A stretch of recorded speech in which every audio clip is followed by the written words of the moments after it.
Hi, Annie. It's great that you're here. Thank you. I'm wondering, I'd love to hear your thoughts on how the developed 1 billion, and we're a very small example of that here tonight, just as we're trying to turn the large boat, so to speak, and change how we're thinking about stuff. What happens when the next 2 billion consumers in the developing world come on board and want everything that we have?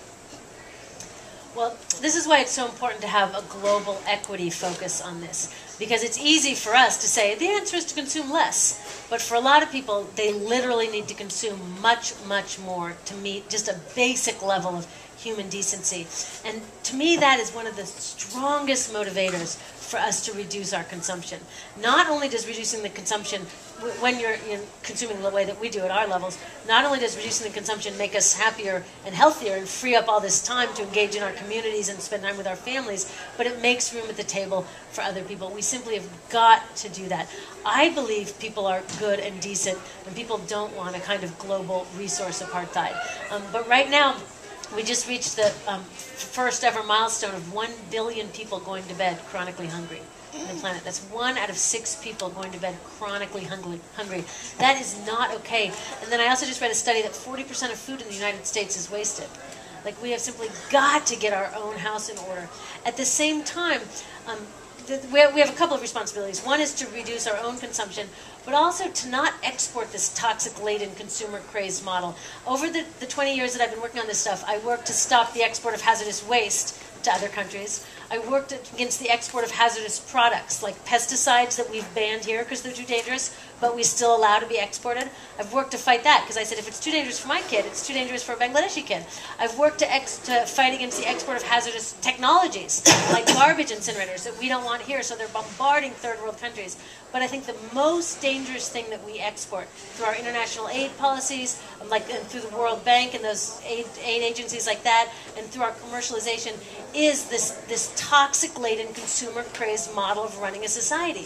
The planet cannot sustain even us living like this, let alone everyone. So we've got to back off at pushing this model internationally and work with people around the world to develop a clean, safe, fair way of running our economy. It's totally possible. Okay, one more question. Just one more, and then I promised you somebody that had my question.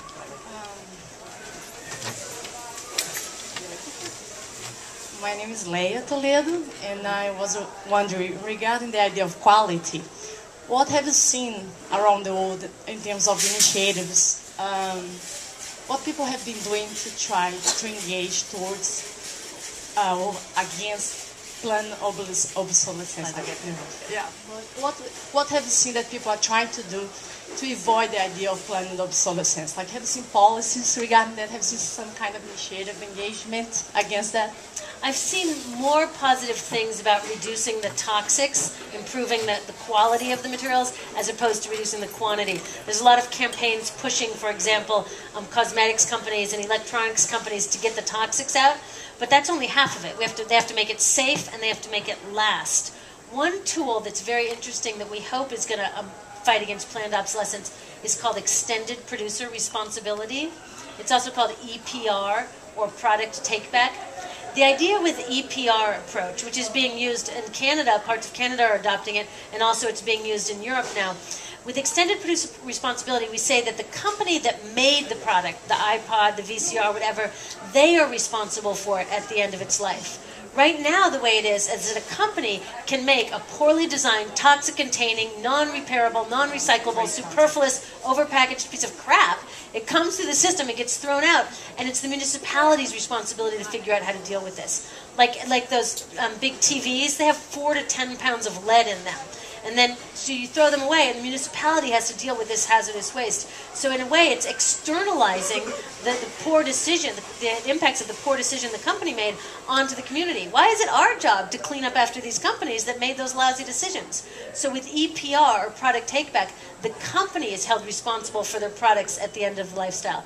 Either physically they take it back, or fiscally, that means that they have to set up a system to pay for it. So the hope, and these are still pretty new, so we're waiting to see how they work, and again, Again, Beverly Thorpe is one of the world's experts on this. Sorry to point you out.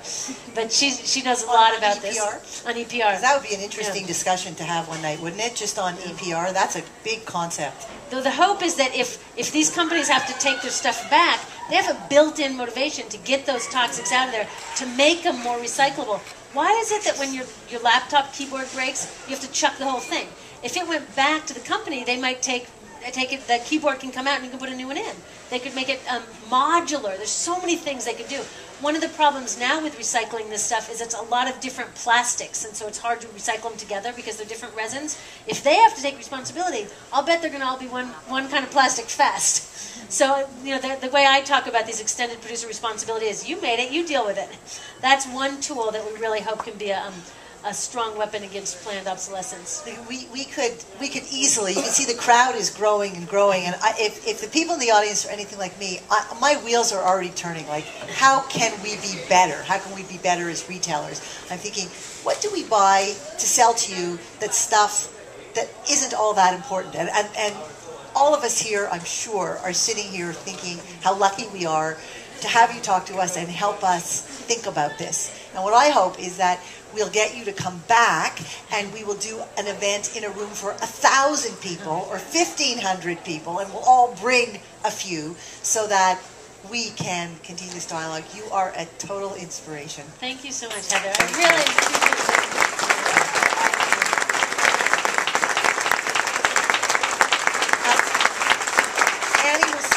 Book, and you can also ask your questions individually, and I'm going to go over and talk to this gentleman who has a question. Okay. And I really want to especially thank you guys in Toronto, because on Google Analytics we can see where people have watched the Story of Stuff, and there's a lot in Canada, and especially in Toronto. So thank you so much for spreading the word about it.